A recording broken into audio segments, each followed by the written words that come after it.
Yeah, it's definitely great to be at the training centre and be in an environment and have the opportunity to go for a record and break it.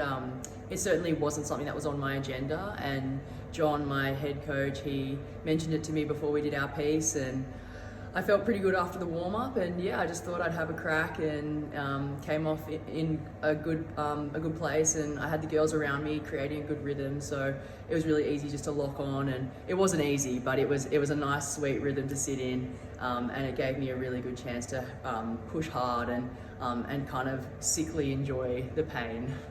What you can do on the rower can be transferred onto the water. The rowing machines is a great way to identify power and someone's capacity, but then of course the technical stuff, like I'm still working on that every day. I might be one of the best in the world on the rowing machine, but I'm certainly not the best on the water yet in the world, and that's something that I strive for with my team every day. So yeah, I think the rower, it gives a really good indicator of someone's capacity, and it's a great tool, and it's also a really good tool for when the conditions on the water aren't so great. To be able to get on a machine that is so similar to what we do on the water is really awesome. And final question, what's your advice for young school rowers, older club rowers who are getting into it, who can use the Wheel of Pain, the Ergo, to really improve them as an all-round athlete and an all-round oars woman or oars man?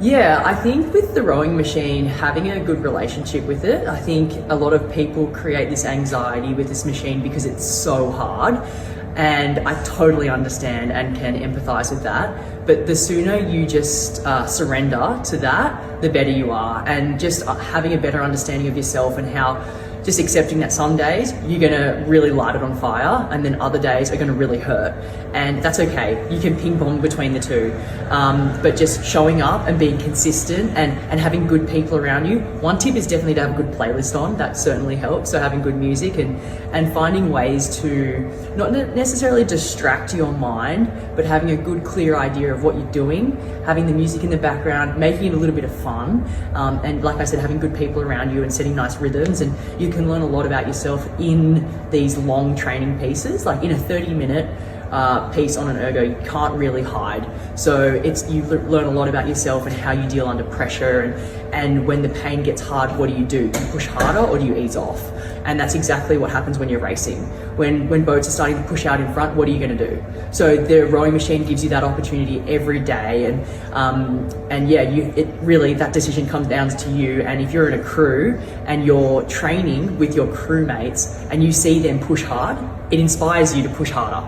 So I think it's a really awesome tool, and for any school kids, just getting on there and, like I said, getting comfortable, being uncomfortable, and developing that really good relationship with the machine.